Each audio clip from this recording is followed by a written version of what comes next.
Hi, I'm Matt with Hoboken Horology, and today we will be talking about how to set a non-hacking movement accurately. All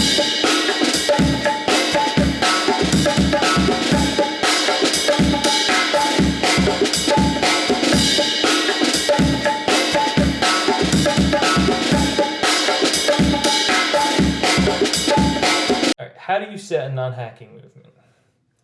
So, as I mentioned in my Speedmaster video, hacking is a principle where if you can manipulate a watch a specific way, the seconds hand will stop. On my Seamaster 300, I can stop the seconds hand by pulling out the crown. When I pull out the crown, the seconds hand stops.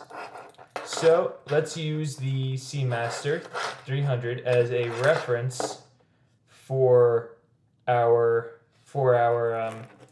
automatic. Now, this isn't exactly the most readable piece that I have, but this little subdial here at the 9 o'clock position is the seconds hand, not the chrono not the chrono seconds hand, but this is the seconds hand right here.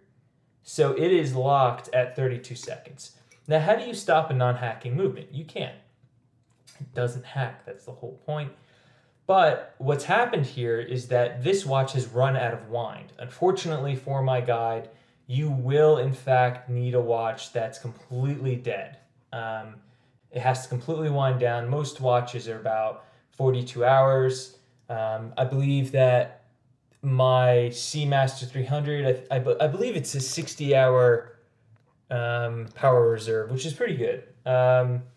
There's some like Panerais that are 8 days, but those are also hacking movements. So what we're going to do is we're going to wait for the seconds hand to get to 32 seconds.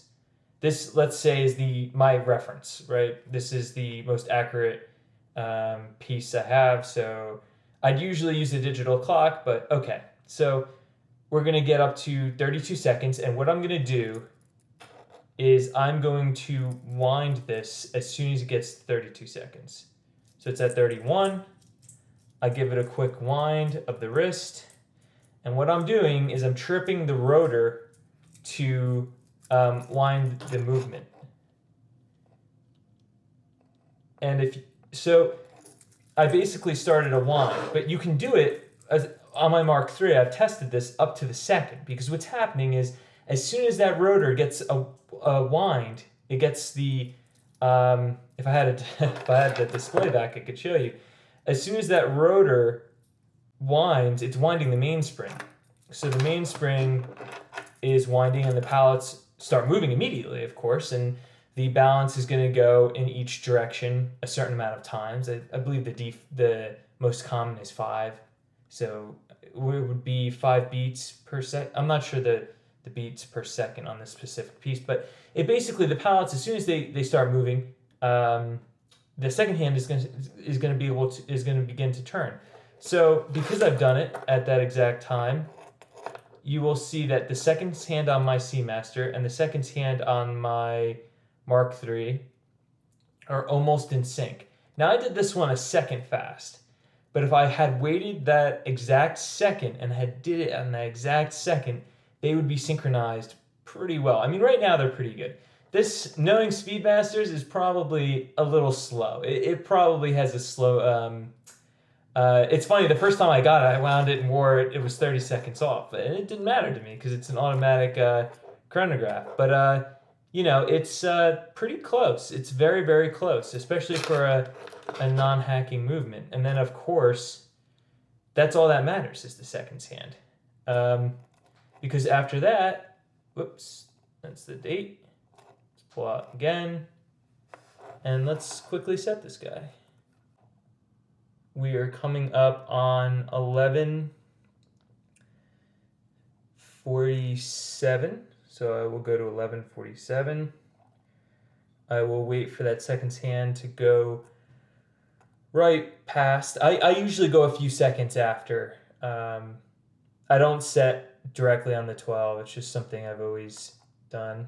And yeah, we're pretty much in sync with my Seamaster. So that looks pretty good, actually.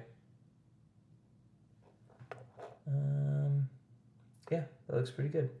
Unfortunately, with this method, your piece will have to be completely out. It'll have to be completely dead. It'll have to be out of power. The mainspring will have to be fully wound down. But that being said, it's not a bad method, and it's very quick. And actually, if I hadn't jumped the gun and I had waited an extra second exactly at the mark, I would have had my piece exactly on the right time. So it's not a very difficult thing to do. I actually practiced a few times too early because I thought that it would take longer for the second hand to catch up. I should have known better that as soon as it has power in the mainspring, that the balance is going to start going, the pallets are going to start connecting, and the escapement's going to be beating. Thanks for watching. You could have been watching any other video on YouTube, but you're here with me, and I appreciate that. So, thank you.